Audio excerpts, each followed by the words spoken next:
Hey guys, how's it going? Michael Troy here, and today we're looking at Uncanny X-Men number 182.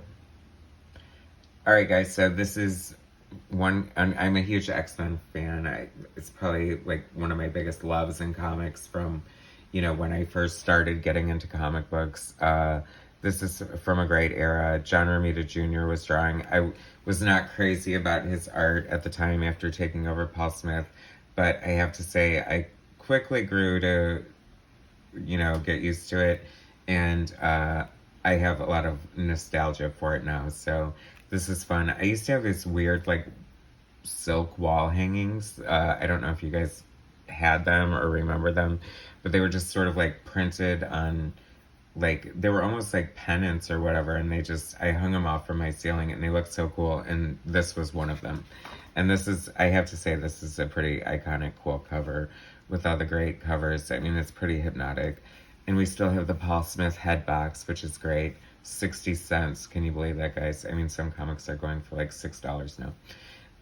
But this is 1984. Can you believe it? Oh my gosh. Like the real 1984. Madness. And isn't it madness? I mean, this art was just kind of crazy at the time.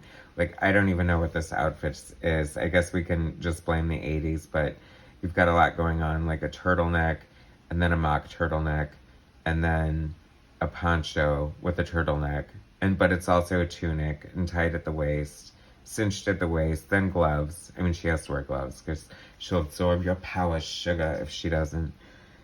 Chris Claremont, writer, John Romita Jr. and Dan Green, artists, Glennis Wynn, colorist, and Tom Orzechowski, letterer. I love that Tom Orzechowski and Glennis Wynn stayed on the book for so long. Probably, maybe as long as Chris Claremont, right? I guess. I don't know. That's like anything Chris Claremont X-Men, sign me up. This is fun. I love it. Rogue's like flying, and she's like flirting with the pilots of the plane. And could you imagine the disaster that would cause in real life? And here comes Rogue coming into, flying in through Storm's attic, which has been stripped of all her plants because she's lost her connection to Mother Earth and given herself a mohawk, as you can recall. But anyway, so Rogue is an interesting character, I think. I think the trope of having the bad guy join the good guys has been so overdone by now, but she was one of the OGs of that.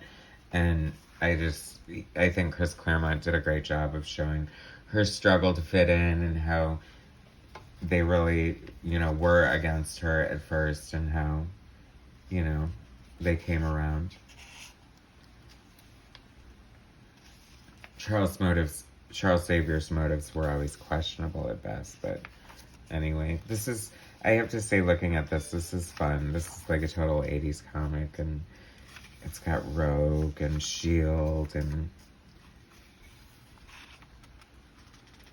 she's a great character. I love and she's supposed to be the villain in Miss Marvel too. I mean, I hope that they cast her well. I thought Anna Paquin was always kind of weak to be playing Rogue. I just thought Rogue was kind of, I don't know, just something entirely different in my mind. But whatever, she did okay. Who would you guys like to see Rogue? Feel free to leave in the comments. I'd love to hear who you think would be like a cool Rogue.